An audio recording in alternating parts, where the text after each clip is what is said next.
Good morning, guys. Good morning, good morning, good morning. Good morning, good morning. Or if it's afternoon, good afternoon, good afternoon. Or if it's nighttime, good night, good night, good night, good night. Welcome back to my channel. It's my pop culture, pop culture, pop culture, pop culture, pop culture. So today's video, as you can see, is going to be a Lord of the Rings character tier ranking, purely based on my opinion, nothing else. My profile picture is Boromir. If you hadn't seen that, at the time that I'm recording this, it's a picture of Boromir because he's cool. And because I am a really, really big Boromir fan, Lord of the Rings fan, I guess. I say that I'm a really big Lord of the Rings fan, but I feel like compared to a lot of people that are really big Lord of the Rings fans, I maybe don't come very close to the top of the spectrum. I haven't read the books. I know. I haven't read the books, but the movies just have a really, really special place in my heart. I grew up with the movies. I think, I think I must have been maybe 7 when my mum decided that we weren't going to go to school that day, and instead me, her, and my big brother were going to bring our duvets down from the bedroom and just sit and watch all 3 movies in a row. My mum's very cool and also a really big Lord of the Rings fan, so she definitely introduced me to Lord of the Rings, and yeah, I've sort of associated the movies with, I guess, just a wholesome memories and nostalgia. They're obvious masterpieces. The casting is perfection. The writing is amazing. The acting is amazing. Obviously, Peter Jackson did what most filmmakers believe to be impossible, which is bringing the movies to life. Bring the books to life, sorry. He absolutely aced it. I believe that The Lord of the Rings is the greatest trilogy of all time. And they're up there with my favourite all-time movies. Again, just wanted to reiterate that I'm not as knowledgeable as some people might be. I know a fair bit, but I'm definitely no connoisseur. So please forgive me if I have missed any big characters. I have just made this template I just whipped it together, basically. So I apologize. I don't have much time to record today, which is why I've had to do it really quickly. And I won't get another opportunity to record for a week. So I'm taking advantage of the time I have now, and I'm whipping this together as quickly as possible. So reasons it has taken me so long to make this video, well, just any video really, is because I have been out of the country on a last minute holiday. The holiday was an unpleasant one. I had to fly to pretty much the other side of the world for a funeral. But I'm back now. I'm feeling ready to get back into it. So, just a quick explanation of my tier list. Obviously, the S tier, the best tier is You Bow to No One. The best characters go here. Second best is My Precious. So basically, characters that I don't think deserve to be in the top spot, but definitely characters that I personally really, really like for whatever reason. Middle category is I can do that. They're okay. They're good characters. I don't think many will be in the middle. I feel very strongly about all the characters, and so they'll probably either be in top tier or bottom tier. I'm gonna tell you that now. There is still hope. So these characters, I guess, yeah, there's hope for them. They're not the worst of the worst. And you shall not pass, of course, for the worst of the worst. So I'm basically just going to go through and sort them into categories and explain why. I will say that I've really only included like main characters. I haven't included many characters that are like exclusively from the extended editions because it's been a really, really long time since I was able to get my hands on the extended editions at all. But they're actually on the HBO streaming service, so I'll rewatch those soon. I'm just figuring out a good time that I can convince my partner to watch this with me. Okay, first up is Arwen. Arwen is going into the My Precious. So, the reason that she isn't going straight into the top tier is because she's just not really how do I explain it? She's not as consequential to the plot as other characters. She does some really amazing things. She saves Frodo from the Ringwraiths. And obviously she is just so ethereal and beautiful and very iconic. And I love her. I personally love her. I dressed up as her for Halloween a few years ago. She is so awesome. But in terms of the plot, she doesn't really contribute as much as other characters. So for that reason, she is My Precious. Okay, next character is Rosie. Rosie from the Shire. Despite what I literally just said, she's going right in the middle. Because, yeah, I can do that. Rosie's cool. She is the barmaid. In the Shire, she's a hobbit, and, you know, another very well-cast character. She doesn't really speak much, but she is always smiling. Very cool.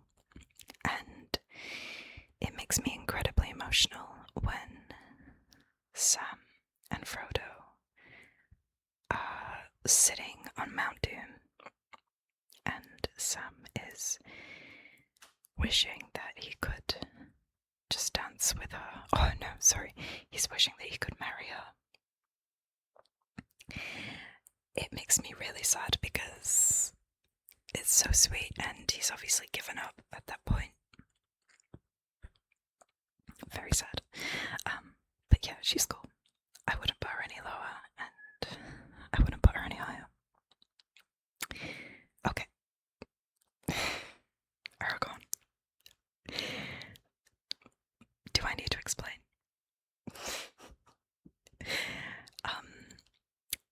So, something crazy about The Lord of the Rings is that before Viggo was cast,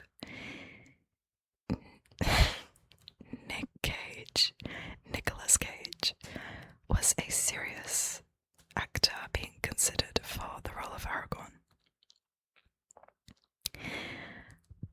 I truly cannot think of a worse casting choice. Nick Cage. I don't hate Nick Cage. I like that he's corny and he's over the top, but why on earth would you have that for Aragorn? Anyway, Viggo is amazing as Aragorn. I think the way that Viggo is so calm and reserved, it really makes Aragorn what he is. He's so gentle and powerful. You know, he really encapsulates Aragorn, and he is, as a lot of people say on the internet, he really is the epitome of masculinity. I feel as a woman. That's how I feel anyway. He's incredible. And, of course, the plot would be nothing without him. Yeah, he's I could ramble about him all day. Another thing, though, that I think is really funny that I think the gals and gays might relate to. I don't know if the gays will relate to this, but the gals definitely. As a kid, I thought that Legolas was truly the most attractive thing that I'd ever seen in my life, and I wanted to marry Legolas, and as I got older, I realized, no, it's all about Aragorn. Sorry, Orlando Bloom, but it's all about Aragorn. Okay. Next, we have Elrond. He is awesome.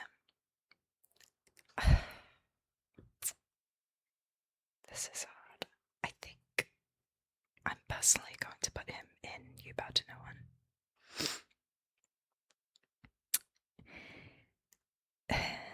I don't know if that's going to be a controversial take or not. Maybe it's Hugo Weaving's portrayal of Elrond that makes him so unbelievably cool. He's just awesome. He's just such a cool guy. Understatement of the century. He's just really cool. I'm not a film critic, okay? So basically, I think that every word that he says is just dripping with this gracefulness of an elf. And again, props to the casting directors, because I would never look at Hugo Weaving and think, oh yeah, like, you look like a noble elf. But fuck, he is, sorry for swearing, but wow, he is absolutely perfect for Elrond. He is so cool.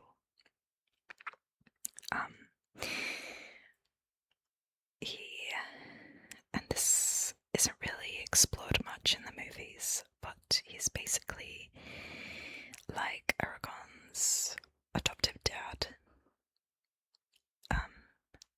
They don't really discuss this much in the movies. It's sort of implied that they have a rocky relationship because of old love. Arwen. Elrond once was best for his daughter, and I respect that. He's a good dad. And a very cool, noble elf. Yeah, I don't have any criticism of him. Okay, next. Gothmog. Obviously, he's going here. I will say I didn't put too many orcs or urgai on this list because I knew that they were all going in the bottom tier. Well, most of them. But especially this guy. He sucks. Fun fact, I'm sure most of you already know this, but Gothmog was modelled after Harvey Weinstein, which, mad respect to the filmmakers for that. I just feel like deserved, you know. What better way to insult a man than to make a horrifically ugly orc monster look just like him? Apparently Harvey Weinstein really didn't want a trilogy. He wanted Peter Jackson to condense all of the movies into one. And I think he was threatening Peter with some sort of, I don't know, like cutting his funding or something. I don't know the ins and outs of that story, but I just know that, you know, very petty and iconic of them to turn Harvey Weinstein into a hideous orc. I respect that. Okay, but in regards to his character, yeah, he kind of sucks. He's only really in the third movie, Return of the King. Isn't really that important, in my opinion. So, yeah, he just goes straight in the bottom. Okay, sorry, just have to pause there. Also, I apologize if you can hear the aircon. It is peak summer where I am, and it is maybe the most humid day of summer so far. So I cannot sit in my house without the aircon on. I apologize. Okay, next character is Boromir. Controversial one. He's going straight in. You about to know one. Boromir is perhaps one of my favorite characters. That is, I know people have differing opinions about Boromir. Some people think that he is weak because of how easily he was corrupted by the ring. I disagree. I think that he was unfortunately a representation of men in general, and how men are too weak to have the ring.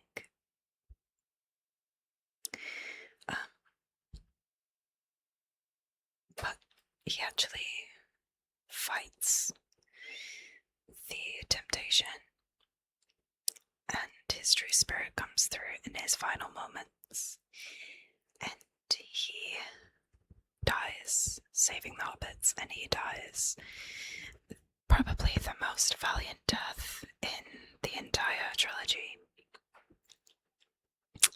He takes 4 arrows before he's defeated by Lurtz. We'll get to that POS very soon.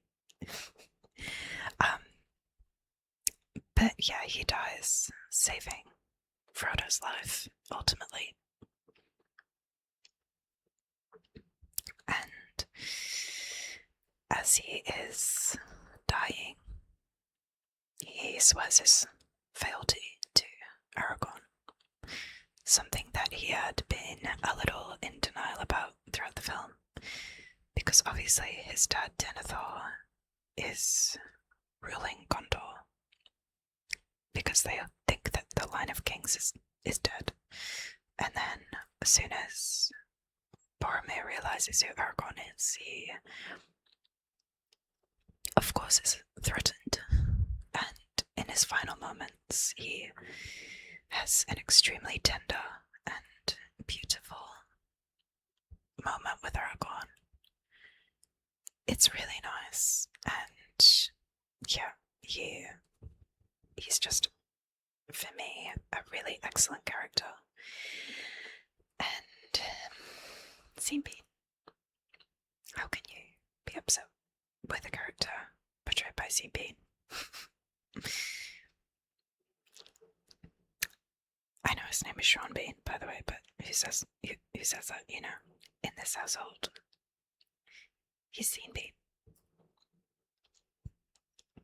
So he absolutely, for me, belongs in You About to Know One. Okay, next is Eoma. Eoma is going to go into my brushes.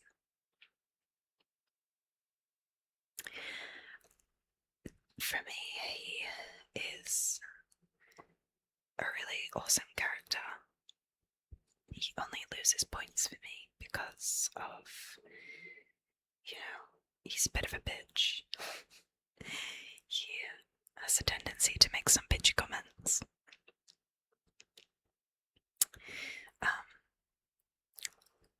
For some reason, he has some serious bias towards short people. He's kind of mean to Gimli when they first meet, and later he is pretty mean to Merry as well. But otherwise, I think he is really cool. He stands up for what's right. He is brave. He stands up for his sister and tries to protect her from the creepy Grima Wormtongue.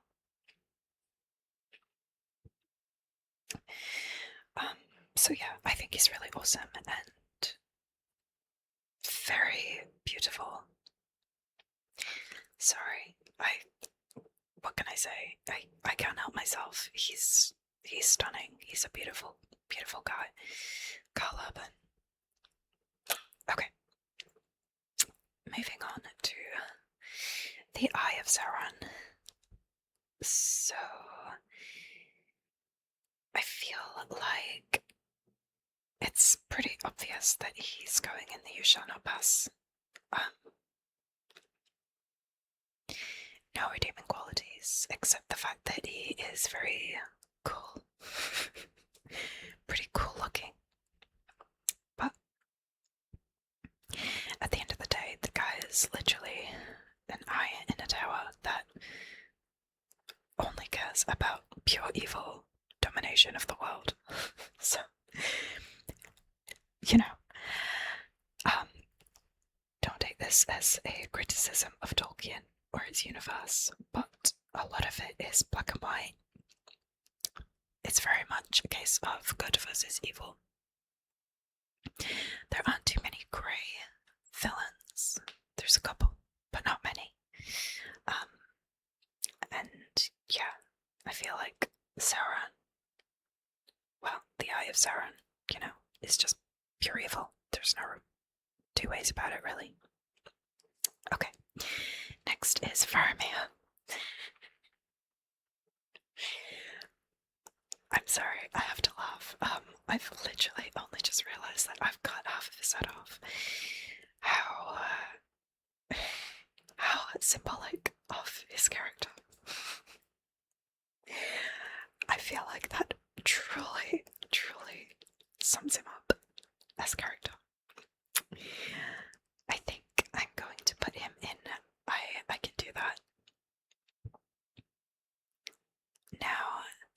a lot of you are probably going to be offended by this because I think a lot of male viewers, especially male viewers, are huge Faramir fans. I think a lot of men can relate to Faramir because, you know, he feels like he has to prove himself as a man. He's constantly feeling maybe not necessarily emasculated, but certainly overshadowed in his masculinity by his older brother Boromir. And therefore he feels like he has to prove himself. And I think maybe a lot of men can relate to that, and that's why they love Faramir so much. I just personally can't relate to him. I think he is a cool guy. He's very cool. He makes the right choices. Multiple times he makes the right choices. He kind of fucks up Smeagol though. Like, he does pretty irreparable damage to Smeagol, I have to say. So he loses points for that. But for the most part, he's a cool guy. I just personally don't find him to be too relatable. And if you've watched the movie Van Helsing with Hugh Jackman and fuck, I'm so sorry. This actor, what is his name? That's gonna kill me. I'm so sorry, everyone. I can't remember his name. I'm terrible. This is very Faramir coded.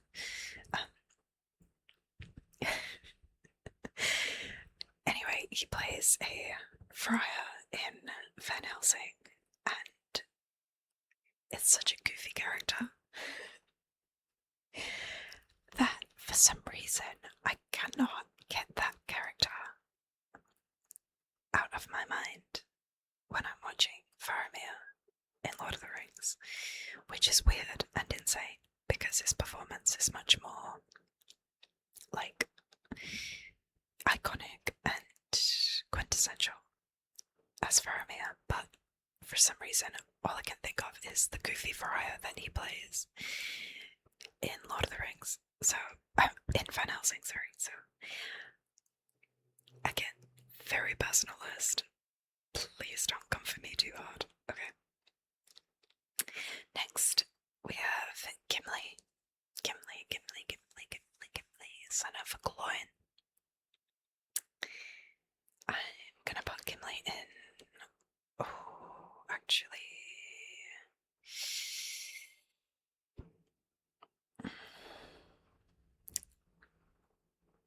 Okay, he's gonna go in the top.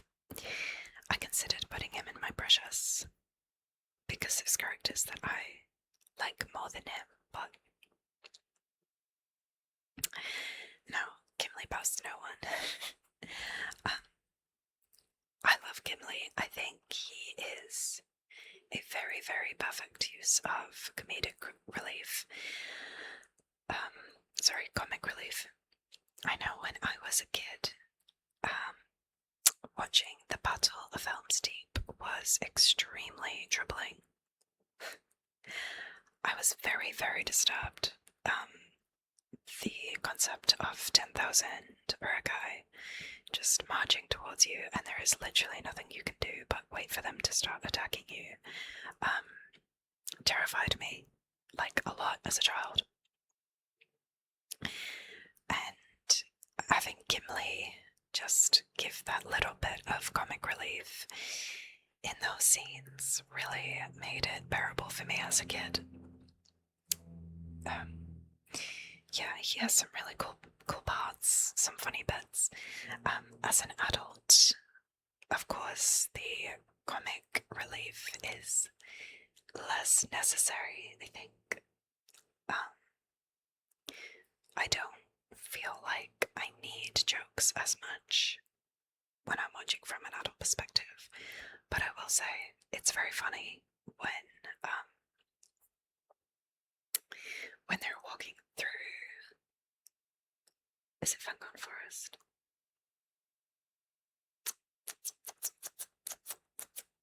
I can't remember if it's Fangorn Forest or if it's... No, it's not. It's not Fangorn Forest. Anyway, when they're walking through the forest, and he's basically saying how he has these really advanced senses, and then immediately gets ambushed by like 10 elves. That tickles me. When he finally lets Aragorn toss him at Helm's Deep, very funny. Yeah, he's a very likable character, so I couldn't put him any lower, I don't think. Okay, moving on to the Witch King of Angmar, sorry. He's gonna go in There Is Still Hope, because he is such a cool, badass villain. Unbelievably cool. He's, of course, pure evil. But I guess particularly in the scene where Gandalf is talking to Pippin, and Pippin is trying to comfort himself by saying, well, you know, we have the White Wizard on our side, so we must win. Like, there's no way we can lose. And Gandalf's face drops, and he essentially tells Pippin, sorry, you have no idea what Saruman is coming for us. He starts discussing the Witch King, and how he's like the deadliest servant of Mordor. It's a very, very cool piece of dialogue. It's an unbelievably cool introduction to a villain. So for that reason, he cannot go in the bottom. He's too cool. He's gotta go in There Is Still Hope, because he has the one redeemable quality, which is that he is incredibly cool. Also, his weapon of choice, a very scary mace. So cool. So cool. Okay. Moving on to Gollum. Now, as you can probably see, I have Gollum and Smeagol for this tier list. The reason being because they are literally two different characters. Smeagol is the real deal, and Gollum is his evil persona that has been developing over 500 years as a result of him possessing the ring. Gollum is really horrible, and he's going in the bottom. I have to say that Andy Serkis truly deserves all the praise that he gets for his portrayal of Gollum and Smeagol. He differentiates the characters so well, so easily. They are so stark contrast in the movie. Gollum is a personality that is genuinely just the product of the ring. The ring has created Gollum. If you have an evil sentient ring and you carry it around for 500 years, it's slowly gonna turn you insane. And Gollum is constantly trying to take over Smeagol and be, I guess, the main persona. And, you know, there is hope in the Two Towers, where Smeagol is actually able to sort of ward off Gollum you feel that there is still hope for Smeagol to be a good person and maybe even come back to, you know, live in some sort of society. I don't know. But of course, unfortunately, Gollum comes back. Thanks to Faramir. Sorry, Faramir. And Gollum takes over and tries to essentially murder Sam and Frodo so that he can reclaim the ring. It's pretty sad. But yeah, Gollum, sorry buddy, you're going in the bottom. Also, there's something in the books that is left out of the film, and I think it's because, well, this is just my theory, but Peter Jackson maybe wanted you to sympathize with Gollum more than book readers might. And that is that while Gandalf and Aragorn are trying to track down Gollum in the years leading up to the Fellowship being formed, we find out that Gollum has been going into children's bedrooms at night and eating them. Yeah, he's eating humans, human babies. Pretty crazy. So, not really any redeemable qualities there. Okay, moving on to Haldir. He's gonna go straight into my precious. He's not really in the films enough to go any higher, but for, you know, the few scenes that he is in, he is very cool, very helpful. Makes a huge difference, especially at Helm's Deep. He not only gives the men of Rohan some relief, but also, as the viewer, as soon as you see him arrive with his elves, you feel relief. You feel so much relief that they have some help from real trained warriors too. And, you know, he dies. Pretty sad.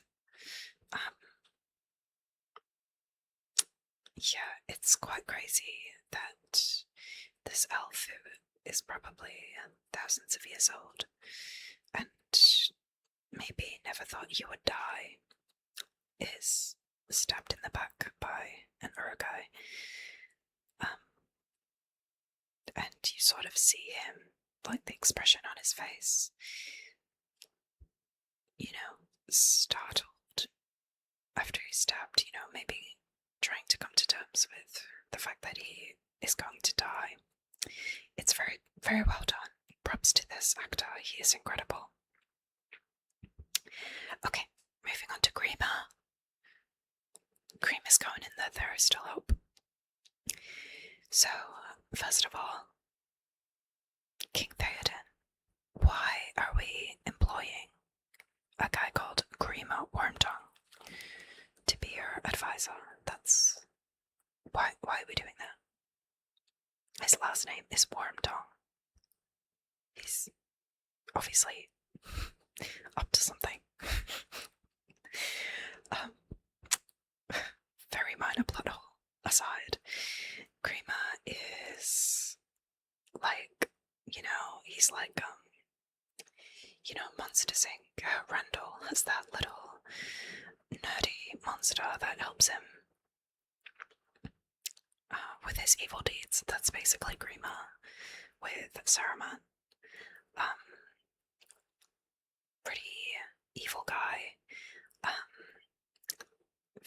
Incredibly creepy towards the angel that is Erwin. Sorry, Eowyn. He literally is trying to overthrow Rohan because he has been promised to get into Eowyn's pants. super gross, super creepy. Aoma is exiled because he points that shit out, like he picks up on that. And yeah, Grima very easily gets rid of him. Obviously, Saruman has possessed Theoden, and Grima is there to basically make all of his decisions for him, while he is extremely weak and vulnerable. Super evil. There's still hope because he kills Saruman at the end. That is in the extended edition, so you might be confused if you haven't watched that. But in the extended edition, he actually pushes Saruman off the top of Orthanc Tower. That is his redeemable moment. Oh, does he push him or stab him? He stabs him, I think, and he falls off. Yeah, he stabs him, sorry. There's this one clip which is absolutely life-changing for me.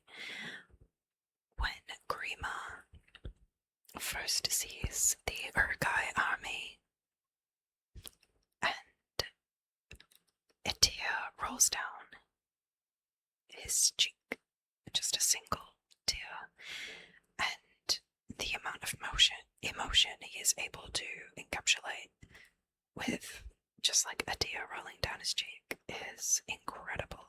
What an achievement as an actor. Totally improvised. He really captures the gravity and the terror and this absolute great evil before him. It makes it more impactful for sure. His reaction to that. That's always stood out to me as just such an incredible acting decision that he made there.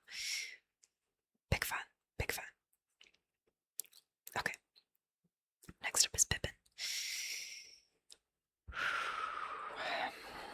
Pippin.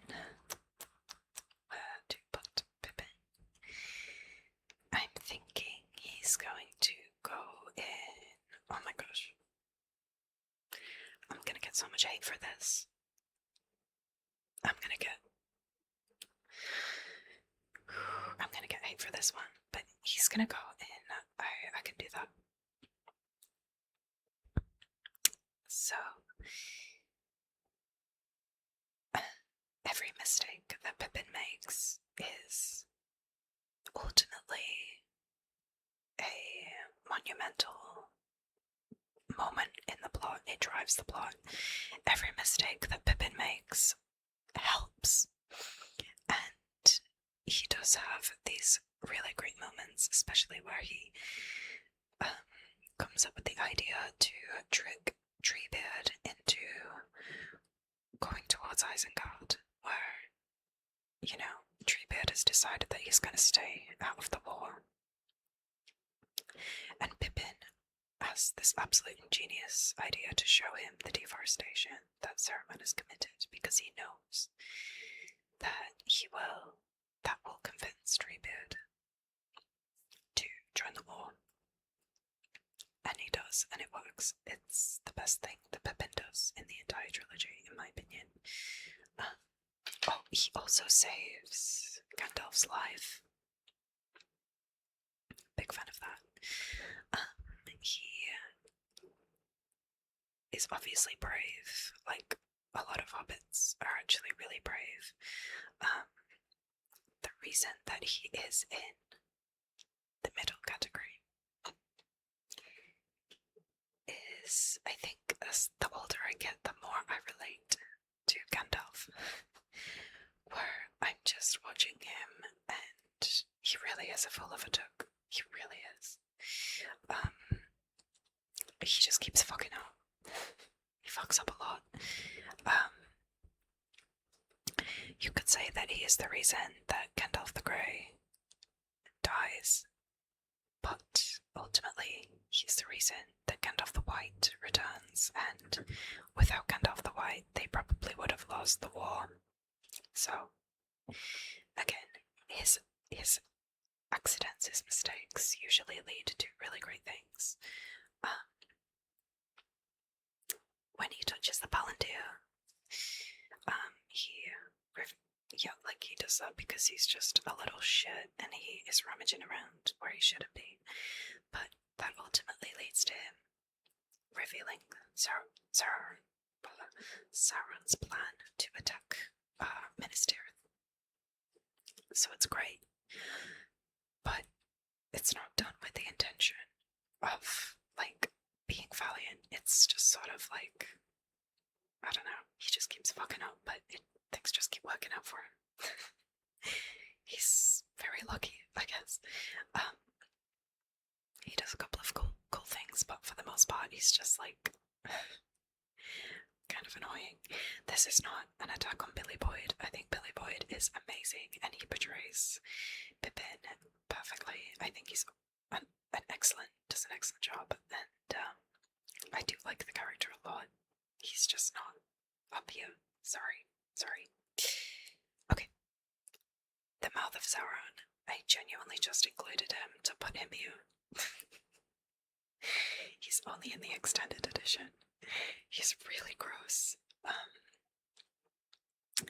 To my gals, if you grew up watching Aquamarine, then the guy, you should really know that the guy who plays the maintenance person that the main girls are really scared of, who ends up being a good guy, he also plays the Mouth of Sauron.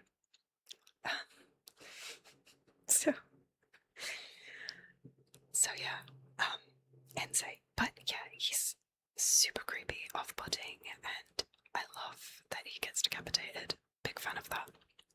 Okay. Next is Samwise Gamgee. I don't really need to say much about Sam. He goes straight to the top. He is awesome. If anyone were to put him lower, yeah, seriously questionable. He's just really cool. And, props to Sean Astin.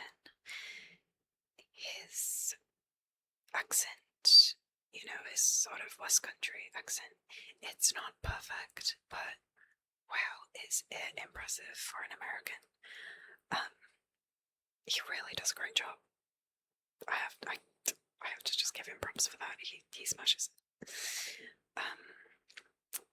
Yeah, I have nothing more to say. He deserves to be the absolute top of the top. He kills it. Okay. Saruman. This guy was given the gift of, being one of the most intelligent, wise beings in the fucking universe. Sorry, excuse my French. And he decided to just turn evil. Like, what a waste. You're obviously going straight in the bottom. He's cool because he's Christopher Lee. Okay, that's his redeeming quality. His one redeeming quality is that he is Christopher Lee. But since that's not actually part of the movie, he goes in the bottom, unfortunately. Yeah, that's all I have to say about him. Glad he dies, I guess. Okay, now here comes Smeagol. Smeagol is going into my brushes. Very appropriate, I know. He is... It's just so sad at the end that they sent an eagle for him. There are 3 eagles, and, Sam and Frodo are picked up. The 3rd eagle is empty-handed, because, sadly, Gollum took over in the end, and totally just destroyed Smeagol. The reason that he doesn't go on the top is because, look, he stinks, okay? He just stinks.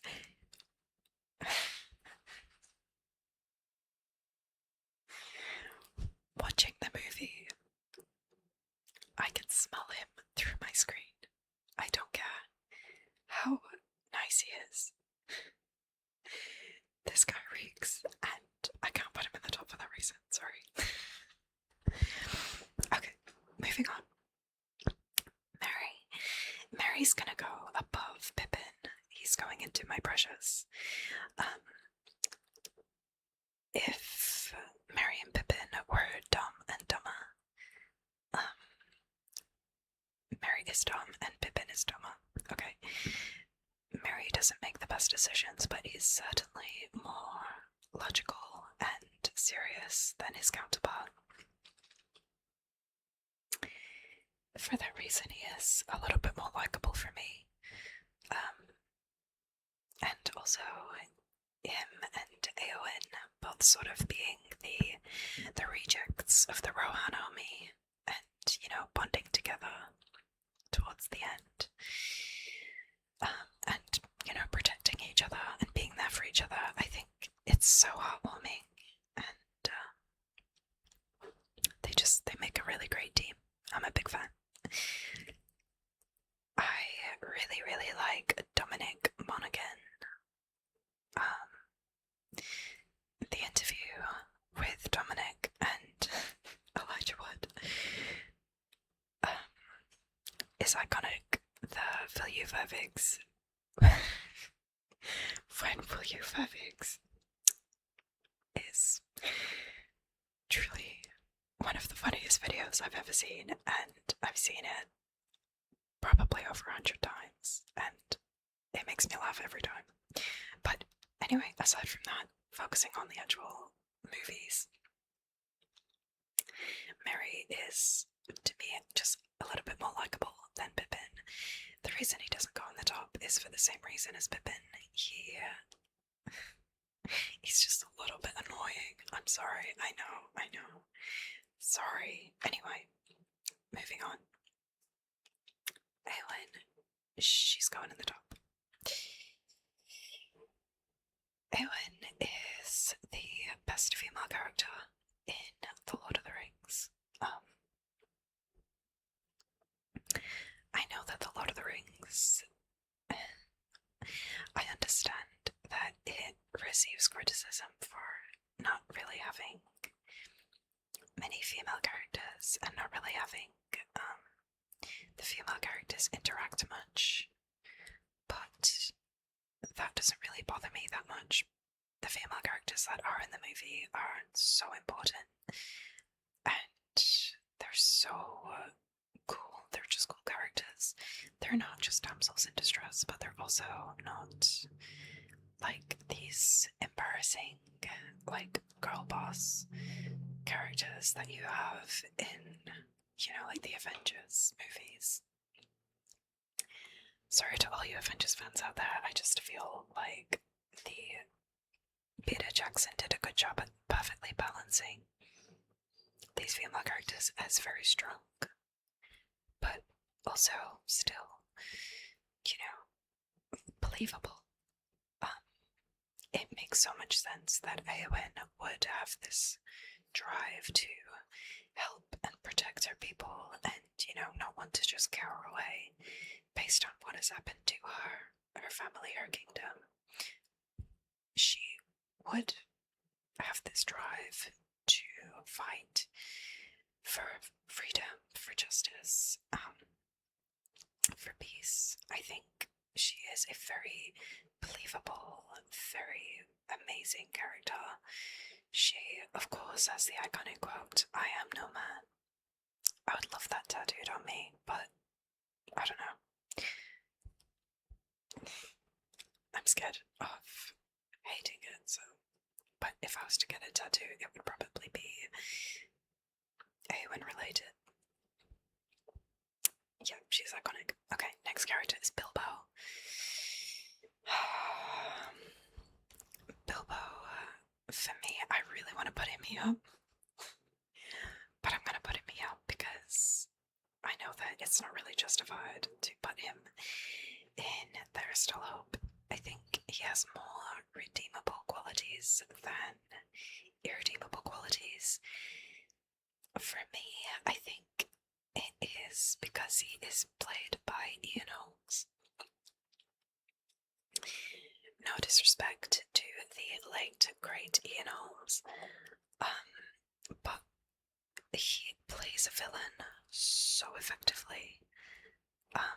In Alien in particular, he is such a creepy, unnerving villain that seeing him, trying to see him as this happy, jolly hobbit, it bothers me, and I know that he was picked because he can turn dark very quickly, which Bilbo does because Bilbo has possession of the ring.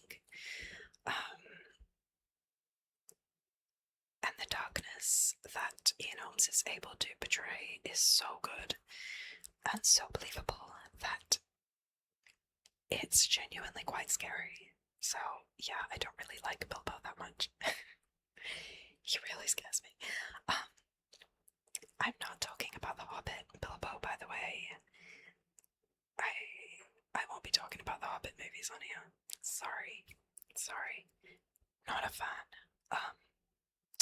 I won't go too much into detail about the Hobbit movies, but definitely not, in my opinion, anywhere close to the Lord of the Rings trilogy. But anyway, back to this. He's going here because I want to put him down here, but I'm being irrational. I'm irrationally afraid of Ian Holmes. So he's going here because Bilbo's character is redeemable, is at heart a good person, so he's going there. Okay, Deagle's going down here.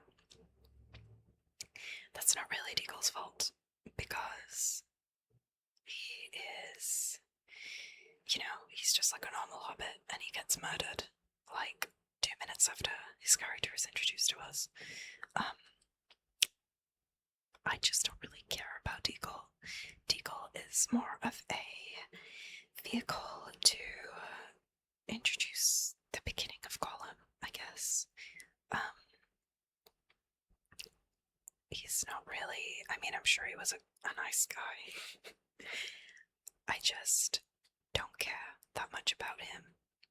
And, one of the few times that we see him is him having a very brutal, aggressive fight to the death with Smeagol.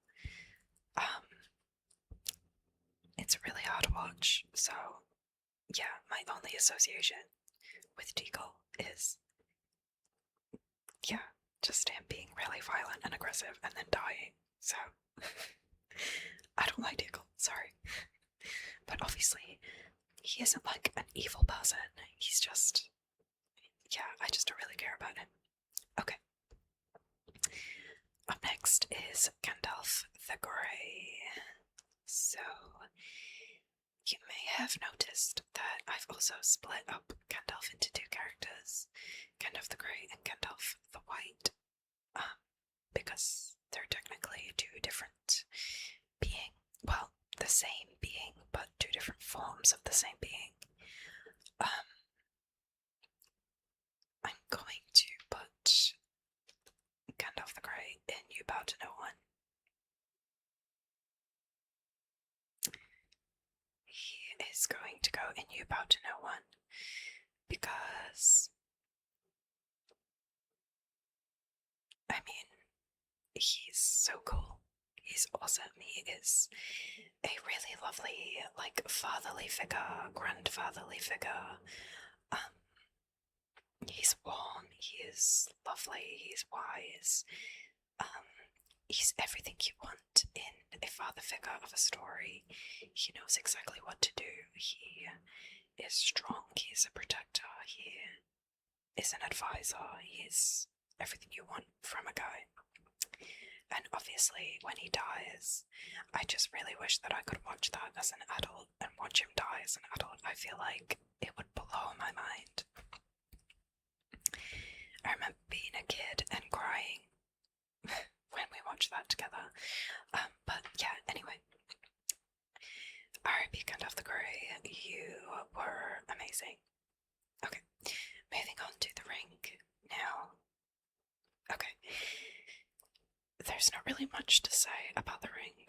the fact that it is the embodiment of pure evil. It is essentially a metaphor for seduction, to sin, and yeah, just pure corruption.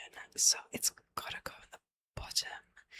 I will say that Tolkien coming up with this concept, like, what an absolute genius he is. Having this sort of like ethereal object that has like a sentient will of its own, and it's able to just totally consume somebody and turn them from a good person and just completely corrupt them and turn them into an evil, selfish, greedy person. Like, such a scary concept. It's almost like a parasite. Such a great concept, but obviously, like, literally the embodiment of evil. So, sorry. Okay, let's...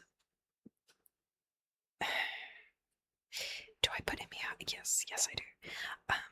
This guy kills Boromir, so I don't know. I can't really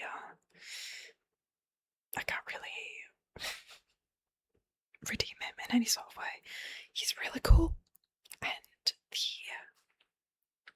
actor that plays him, he plays a bunch of other characters as well. This, huge Kiwi guy, he's awesome. But holy shit, he is, super evil. Great with a longbow. Can't argue with that. R.I.P. lads, you would have loved archery at the Olympics, Okay, anyway. Frodo. Part of me wants to put him here, but I have to put him here. Okay, I have to. Frodo does bow to no one, Frodo is a sweet, kind, intelligent little guy. Very grounded. Kind of a rich nepo baby, but it's okay, we'll let it slide in this case. He carries the ring longer than anyone could bear in the Fellowship. He resists the corruption as much as possible. Of course, it slowly starts to eat away at him. You can see it physically, you can see it emotionally. As his health begins to decline, he also starts to grow more agitated and aggressive and selfish. Sam is a real one for never abandoning him. Yeah, I think the reason a lot of people don't like Frodo is because he ends up being corrupted by the ring in the last moments, but you can't dislike somebody for that. Like, he literally, he had the ring for like almost a year. Like, he carried that shit for almost a full year. You can't be... Like, Boromir literally picked it up once and it was like immediately corrupted by it. Frodo had it round his neck for a full year and he was fine. Like, you can't be mad at that. He did a damn good job. So yeah, he's gotta go on the top. Sorry. Okay, Treebeard is going right in the middle. Treebeard is cool. Obviously, he's a hippie. He's a tree hugger. He's quite literally a tree herder. Shepherd of the forest. He is very cool, cares a lot about the environment. He's just, again, he's just kind of annoying. He is really slow. Unbelievably slow, actually. And, he keeps saying that it's not his fight, it's not his fight. It takes, for him to be personally afflicted, for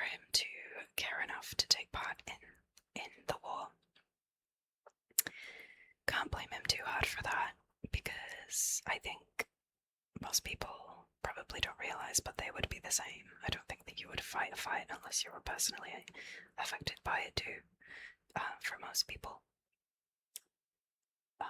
But yeah, the fact that it takes him such a long time to decide to help, that's the annoying part. This guy just has no sense of urgency. I can't stand that in a person, so he's got right in the middle. Of course, he does a great job at kicking the absolute shit out of Isengard. So, you know, he's cool. He's very cool. And he's also voiced by John Rhys Davies, who is Gimli. Very cool. Okay, moving on to Shelob. Shelob is going in the Aristotle. Okay. Now, the reason that she doesn't go in the bottom is because she's kind of just like eating. She is the offspring of Ungoliant, who is like the most evil thing to ever exist in this universe. More evil than Sauron, more evil than Morgoth. Ungoliant is this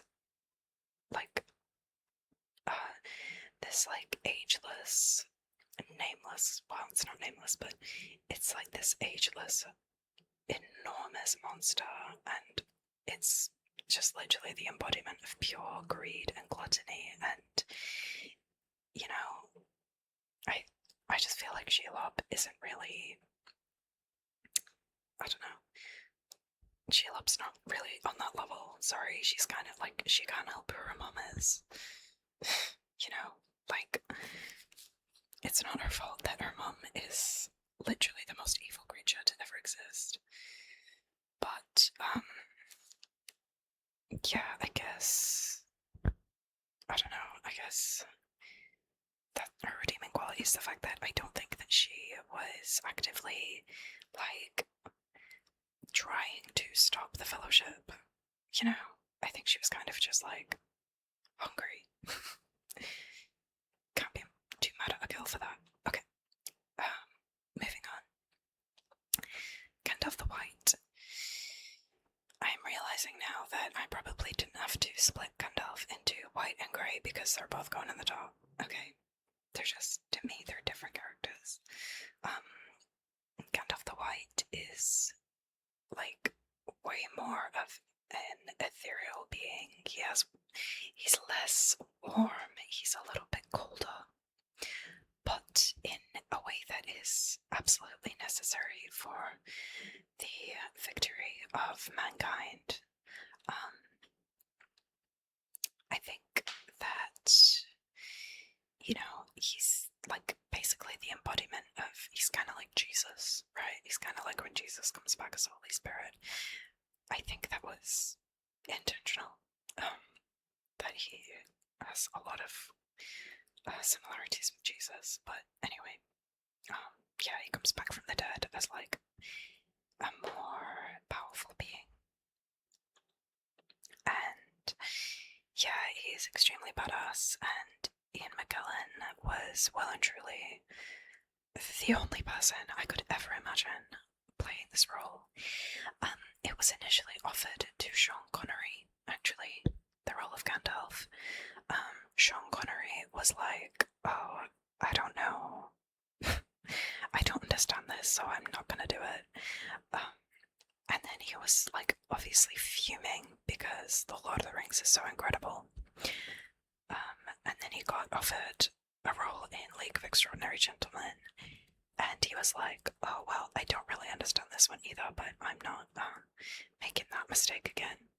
So he took that role and it absolutely bombed. So yeah, sorry Sean, I mean, you would have brought a completely different vibe. I can see him playing Gandalf, but I think the vibe would have been way less of like a warm fatherly role and much more of a stoic kind of role, and that's just how I envision it. So I'm really glad that Ian McKellen was Gandalf. I think he is the absolute perfect Gandalf. Another thing about this casting choice that I find really interesting is Richard Harris, who played the original Dumbledore in Harry Potter before he sadly passed. He hated Ian McKellen as Gandalf. He thought that it was a terrible casting choice. And after he passed away, I believe Columbus offered Ian McKellen the role of Gandalf to take over from Richard Harris. And, you know, out of respect to Richard Harris, Ian McKellen turned it down because, you know, Richard Harris really hated him, and that would have been like a huge middle finger to Richard Harris. So, I mean, I'm sure he also maybe just wanted a break in playing wizards. But yeah, that's like the main reason, apparently. Okay, next is Legolas. Now, Legolas is going in my brushes, okay? If you would have asked me this when I was 12 years old, I would have said that he's my favourite character, purely because I thought he was the most beautiful thing alive. Well, not alive, but the most beautiful thing I'd ever seen. So, yeah. Now, like, watching back, I can acknowledge that I think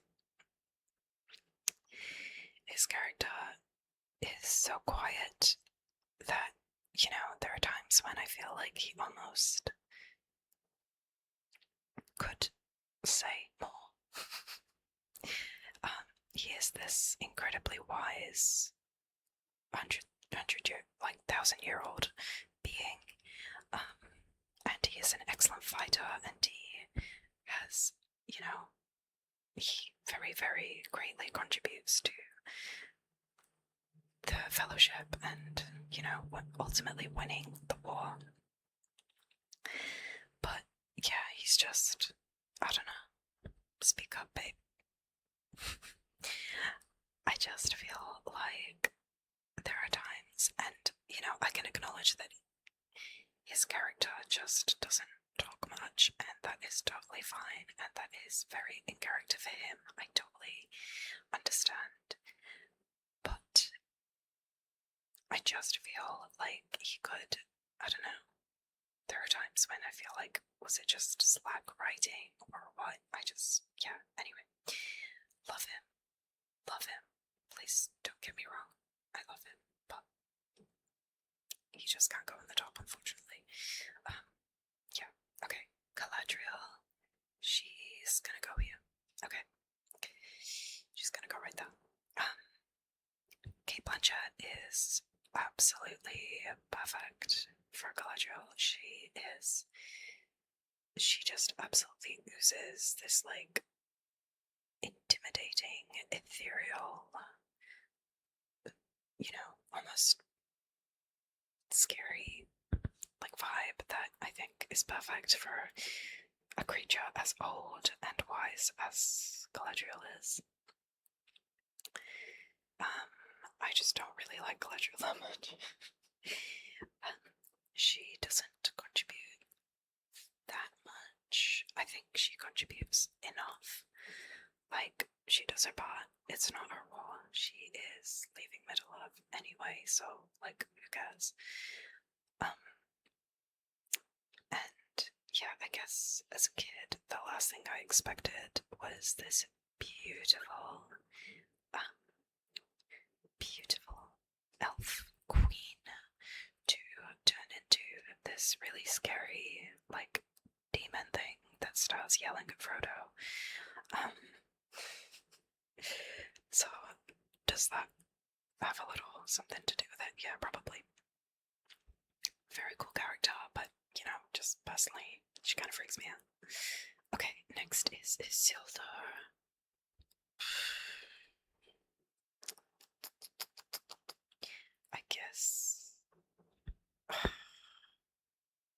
I guess there's still hope. Fun fact, Peter Jackson didn't think that this actor who portrays Isildur had a evil enough voice So he actually had Hugo Weaving do his voice. Hugo Weaving dub over his voice because yeah, he just sounded too nice. I think that's so sweet and endearing. But yeah, Isildur, I mean, he kind of fucks up massively. Sorry, excuse my language. He massively F's up the world. And yeah, Aragorn basically spends the entire trilogy afraid that he is going to turn out like his great-great-granddaddy. So, yeah, I mean, he's not evil, he's just very easily corrupted by the ring. So, yeah. I don't know, I don't have much to say about Isildur. Okay, Denethor. You shall not pass. This guy is fucking crazy. Sorry, I keep swearing. This guy is insane. He has been using a Palantir for like years and years, and it is just, it's basically the equivalent of like doom scrolling on TikTok all day, every single day. His brain is rotten. So he's absolutely batshit crazy and belongs on the bottom for sure. Super evil. Well, you know what? No, he's not super evil. He is. He's corrupted by greed. Not the ring, but, you know, I guess the Palantir has made him a little bit crazy. But for most part, he is corrupted by the power that is given to him. His death is satisfying. And hopefully everybody felt the same way, especially after having to watch him eat tomatoes close up. I think everybody wanted him to die after that. R.I.P. John Noble, the actor that portrays him. He was an excellent actor. Rest in peace, buddy. Okay, the Balrog.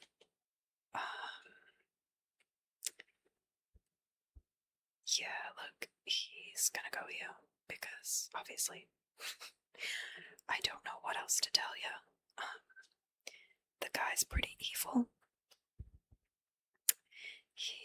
I think his name is Durin's Bane, like this particular Balrog. Durin's Bane, I think. Because he kills Durin and all of the other dwarves. Yeah, kind of insane, kind of evil, kind of kills Gandalf, so, you know, fuck that guy. But, yeah, anyway, he's a super cool villain, and I feel like if I met a guy who had a Balrog tattoo, I would marry him, because that's super cool. Okay, there's my list. I have rambled on for a really long time. I hope that you like Lord of the Rings, and if you don't like Lord of the Rings and watch this anyway, I hope that I bored you to sleep, or at least some sort of restful state. And I'm gonna leave you now because I have to do my dishes. Okay, thank you so much for watching. If you're watching, I really, really appreciate the support. Any sort of support towards my channel means so much. Of course, I am a brand new channel. I am a very small channel. I think at the time of recording, I have 5 subscribers. I'm just stoked that I have any subscribers. But yeah, how awesome is that? Thank you again so much for watching. I hope that you don't hate my opinions too much. I welcome discourse in the comments. Just please don't go in too hard on me, okay? Okay, have a great weekend, guys. Have a great week. Have a great rest of your day or night. And good night. I'll catch you in the next one.